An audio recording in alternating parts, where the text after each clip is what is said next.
Saturday at 5, ESPNU. Christina, get us started, please. Yeah, Coach, just overall kind of your early scouting report on Mississippi State, just what you guys are looking for from them. Yep, Christina, I think, the biggest thing with Mississippi State, you've got to be prepared for physicality. This is a team that loves to create steals. They average 10 steals a game. It's a high gamble team defensively. They jump in passing lanes. The pace of play, they try to control the pace of play. It's a paint game. You've got to be able to defensively defend the paint, especially Tulu Smith inside, who's averaging 15 points per game on the year and 13 in conference play.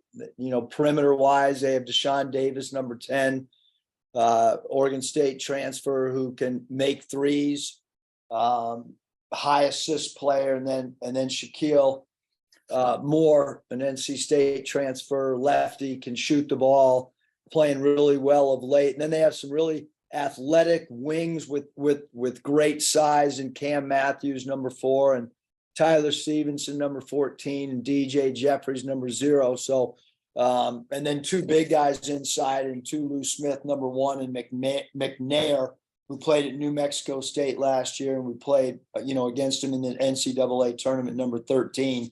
So boxing out, keeping them off the offensive glass, getting a shot on goal, not allowing their steal game or their defensive anticipation to get out and create transition baskets for them. Those will be some of the keys, to Saturday's game. And then I had a question about Devo. I know we've talked a lot about how he's been getting in the gym early and, putting extra work into his shooting, but what was it that kind of flipped for him? Was that a result of a conversation he had with you or the staff, or just kind of a self-motivated? No, I mean, his shooting, I would credit everything to him, to his own work ethic. I mean, I've only really talked to him about, 2 of his fingers following through into the rim, kind of noticed that at times maybe his first 2 fingers would kind of follow through, not into the rim. But even in Lexington, I was in the weight room and he shows up and he dragged Kamani in there. I mean, it's just not often that you have a guy that's playing 40 minutes a night that's coming in to lift weights at 8 in the morning, on a 9 p.m. tip-off. So his work ethic's been great. His leadership's been great. I thought his on-court maturity at Kentucky was at an all-time high level. He came off a game where he was 4 for 9 from 3. He only took 2 threes. I thought his shot selection was incredible. We needed him to be a facilitator based on how we wanted to attack Kentucky in pick and rolls. And he understood that his role on that given night was to be a little bit more of a facilitator. And he did it, at a high level. Coach, I just wanted to piggyback off of Christina's question there. We broke down Devo's numbers from the first 6 games of the season to the last 5, and they are very similar. Is there a number on the stat sheet that really pops off to you with Devo in this second half of the season? Because he seems like a whole new player. No, I think he's, understands that, we have a limited amount of games. And so there's a little bit more heightened importance to every game. But he's doing what the game calls upon. I talked about his assist at South Carolina. We needed his perimeter shooting. Before South Carolina, we really needed him to do a great job of defending star players. So what I'm most impressed with Devo is just his ability to do what the game on that night asks him to do. So he's had many different roles for us, that's for sure. Curtis? Coach, even at this point of the season, you're still experiencing new things with this team. I guess is the next challenge for this group to just kind of overcome an emotional road win like last night and be able to avoid any sort of letdown this weekend.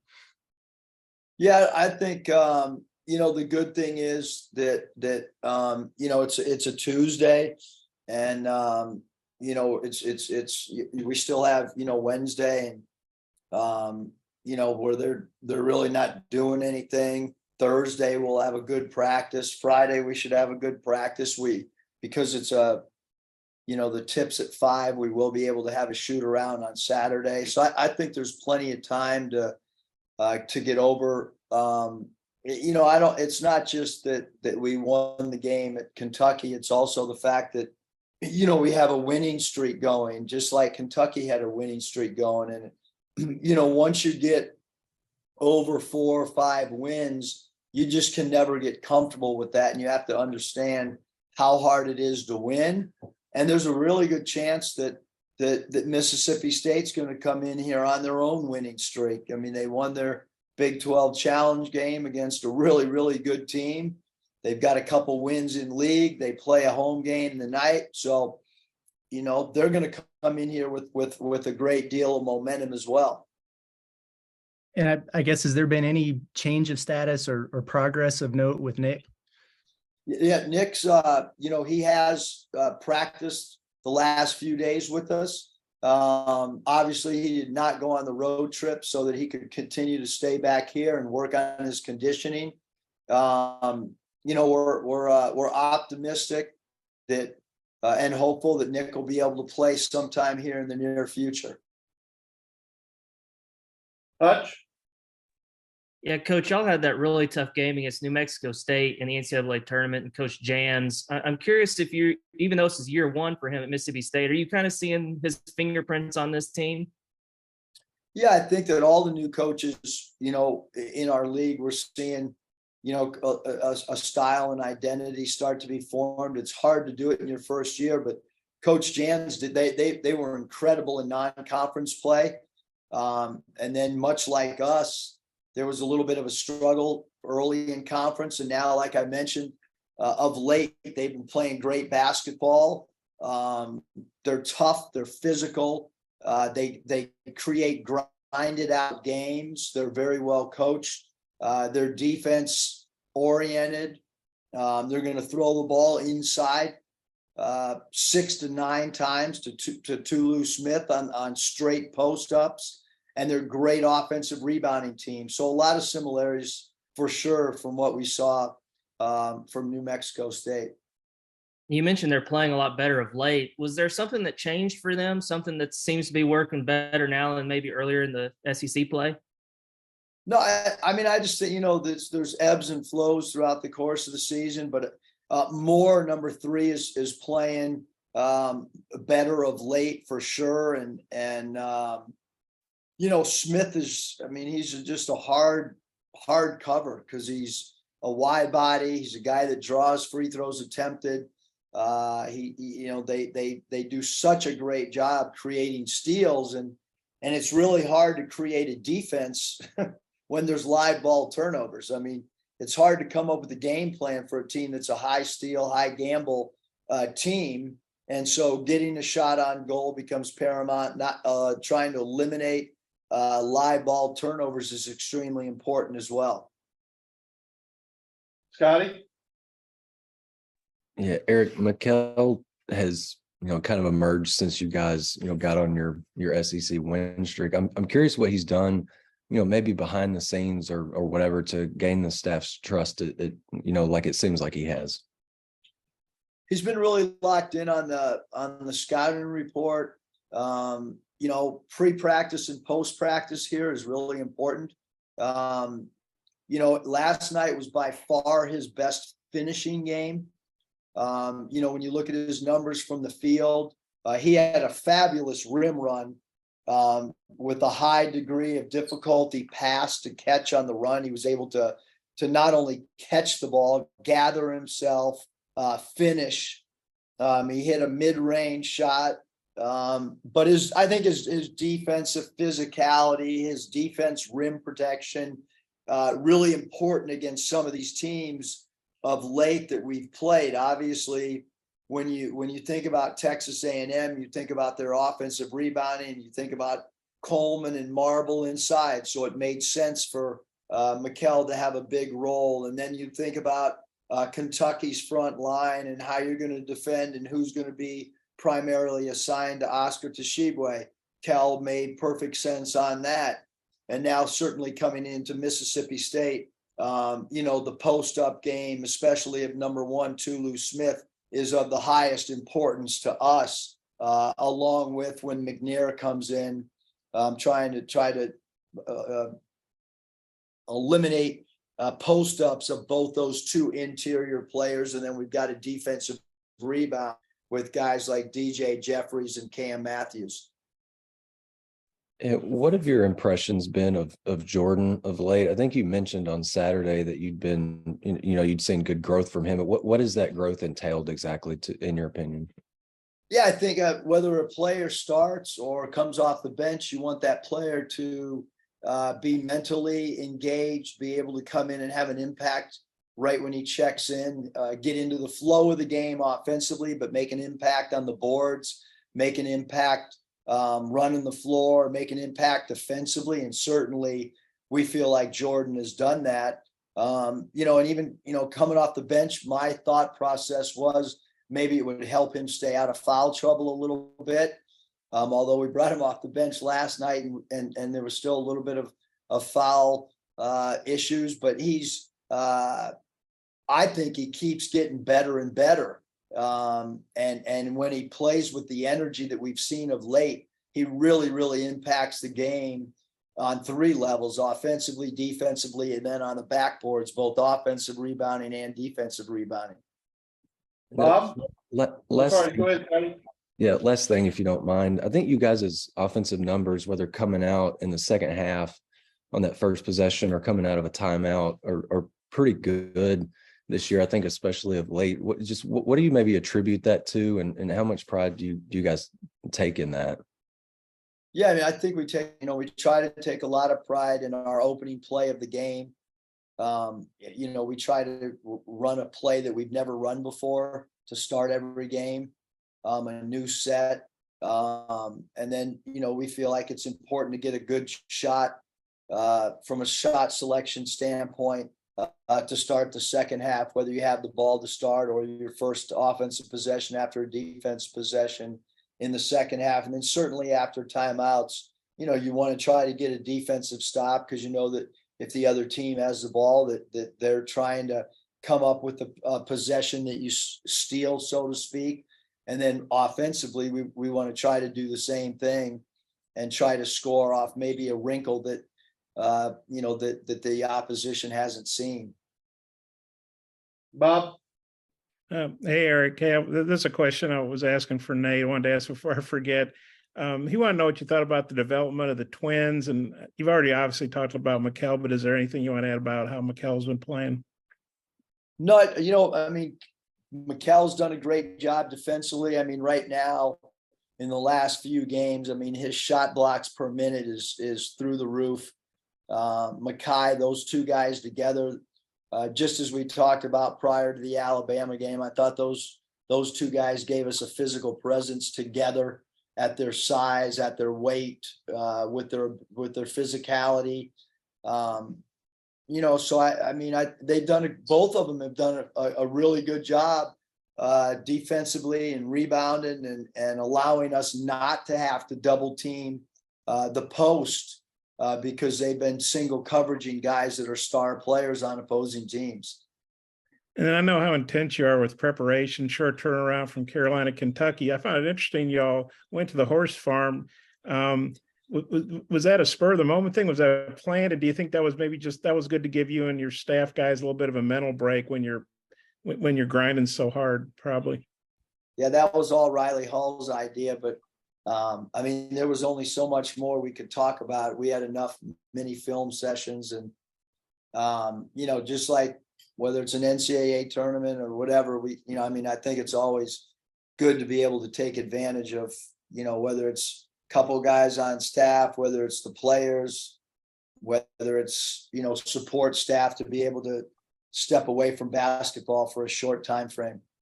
Was it just the staff, or did you take the team, or? No, there was no players involved. I promise you that. Okay. And very few staff. Yeah. How long were you out there, and kind of what'd you do, maybe to recharge a little bit or whatever? Just get outside. That was it. It wasn't long at all. Okay. You didn't feed them any candy or anything, apple or something? That's kind of fun to do with racehorses. I've done that a couple times. And then offensively, Anthony was talking about how on the radio last night, you guys took advantage of some of their mismatches. And I think he said you ran the same pick and roll play 9 times. We weren't sure if it was sunset or sunset, but maybe how effective was your pick and roll, and what's that play he was talking about called? And have you ever run it 9 times in a row like that? Yeah, the play call is Suns. If I'm referring to what I think, AB, and it's a play that Mike D'Antone ran, with Stoudemire and Nash. Just a middle pick and roll with some different options on the backside that you could do with the screen setter. We executed it really well. We had really good spacing. I didn't know we ran it 9 straight times, but that wouldn't surprise me. One of the things that you learn coaching at the NBA level is if a play works, you probably want to go to it over and over and over and over and over and over and over. So that was a heavily utilized set for us yesterday for sure. Jerry Stackhouse had something interesting before you guys played him. He was telling the media there in Nashville, and he said, a lot of college coaches, they run their offense and, it's continuation and whoever gets an open look, but that you have an NBA philosophy, obviously, and basically figuring out a mismatch and going after a guy. He basically said, hey, if somebody's going after you, that means I think you're a lousy defensive player. But maybe I know you don't want to call out guys on the other team, but maybe you could expand a little bit on your philosophy of scouting, finding mismatches, and then exploiting those in the game when the time comes. Yeah, this is in no regards to any particular opponent, but certainly you want to try to. The way that we look at it is line up, 1 through 5 defenders. You line up your 1 through 5 offensive players, and if your second best offensive player is being guarded by their 4th or 5th best defender, then that's a better matchup maybe than going with your top offensive player against the opponent's top defender. And so it's important, like in our pick and roll situations, it might be important who the ball handler is, or who's guarding the ball handler, just as importantly, who's guarding the screen setter. And then the third piece to that is when you do roll to the rim with your screen setter, who is the tag guy for the opposition? Oftentimes you want a guard to be the tag guy on the roll with your biggest player. So where you place that third defender becomes extremely important. And those are some of the things that you can do after timeouts or going into a game if you can anticipate a certain matchup. So I don't know, Bob, if that answers semi what you were looking for. Yeah, it sounds pretty technical. I think that's why you're coaching. I'm not. And then you guys had 20 fast break points last night. I think that was your second most and the most in a road game. Maybe keeping with the thoroughbred theme. Did you use thoroughbred in your pregame at all? Being in racing country and just the way you guys got out and really raced. Kind of like the racehorses. The Arkansas Derby maybe or something. We did have a theme of the Kentucky Derby for sure. It was taped. I don't know if it'll be out on social media or not. It will be out on social media at some point.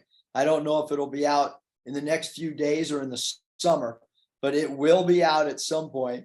But it was more just how hard it is for a horse to get into the Kentucky Derby, and then how hard it is for a team to win on the road, to win in a place like Rupp, and then the significance of what a Kentucky Derby winner when he wins, and the significance of us winning a big game. So there was a little bit of parallel, Bob. Yeah. You ever been to Delmar? Your analogy was much better, Bob. Okay. Much better. If I knew the fast break points were going to go that way, I certainly would have used your analogy. It was way craftier than what I came up with. Yeah, well, you look like you had the thoroughbreds. I was just curious. Delmar. I've been there a couple of times. Have you ever been to Delmar out there in La Jolla? I've been to Del Mar more than enough times. I don't know what's going on. I know nothing about horse racing, but anybody that's been to Del Mar knows certain days, certain nights, whatever, it's kind of the place to be. So yes, I have been to the Del Mar racetrack. Yeah, where the surf meets the turf, right? And that's Yeah, I went with Mike Pegram, a big horse guy himself. That's right. That's why it's one more thing about Walsh. You know, he's been such a good defensive player. Sure, you want to keep talking about horses? Well, if you want to, I got my horse pen here I got this at Churchill a while back. I'm taking notes with it. You know, Jordan went through a real tough shooting stretch. I think he was 1 for 17 on threes at one point, and he's really bounced back from that. A lot of times young guys, even if they're ultra talented like he is, they kind of get into a funk and it's hard to get them out. What did you think about the way he handled that for a young guy, and kind of what got him back to being productive on offense? Yeah, I think his teammates, the coaching staff, everybody wanted him to, to keep shooting. Like, if a player's wide open and he doesn't take a shot, it hurts your offense. It hurts your spacing. And then I thought he did a great job. He's really mixed up his game. Instead of floating on the perimeter, he's been offensive rebounding much better. He's been attacking the rim off the bounce, and he's kind of an X factor for us. When Jordan plays really well, we become a much, much better team on both sides of the ball. And he had started so much, and sometimes guys, especially when they're, McDonald's All-Americans, they don't like coming off the bench, but he seems like he's adjusted fine. Did you have a little sit down with him and say, hey, I want to bring you off the bench, maybe take a little pressure off you, or how did you work that with him? No, I just kind of went into practice and said, this is the lineup we're going with tonight. I think that your suggestion, Bob, is more along the lines of what my wife wanted me to do, is explain what was going on. But much like philosophically, we tend to run NBA sets and play all man to man like the NBA. I kind of handled the substitution or the role on that. Different starters, I just kind of handle it like I would in the NBA, where just kind of went in and said, this is what we're doing tonight. And nothing's set in stone either on starting lineups moving forward. It really isn't. I mean, it's going to be based on matchups, how we're playing, and how guys coming off the bench are playing. And so certainly in regards to this starting lineup, it's still in flux, so to speak. But how do you think Jordan handled that coming up? 10 out of 10, Bob. He was awesome. I mean, that's why he's playing well. If you don't handle it well and you feel sorry for yourself, or it only works out when guys handle things the right way and say, hey, if this is what the coaching staff thinks is the best thing to help our team win, then I accept my role. I might not be happy with my role, but I accept it and I go out and play as hard as I can. And I mean, he played 30 some minutes, I think, at South Carolina. So whether he started or didn't, and last night he would have played equally that amount if he hadn't gotten in foul trouble, probably in the first half. You mentioned you want to talk about horses some more. Did Riley just come to you and say, hey, coach, let's go out to a horse farm, take a little break? And you're like, what? Or how did that manifest itself? Well, we have a horse guy on staff named Anthony Ruda. He's completely obsessed with horses. And all I know is we were in my room after shoot around, and all of a sudden I started hearing about horse farms, and Riley got an email or a DM, and Ruda's talking about whatever. So sometimes you just go along with whatever the crowd says. Keeneland's out there. That's a real old traditional track. They don't even have a PA system. It's just like 1800s or something. You have way more knowledge than I do, Bob. I grew up in San Diego. Other than Del Mar, I don't know too much about horses. And you made it into the Arkansas Derby really last night. Do you think that you made it to the Arkansas Derby instead of the Kentucky Derby? You could say that. You can use it, Bob. Okay. All right, Coach. Thanks for your time. I appreciate it. Thanks, everybody.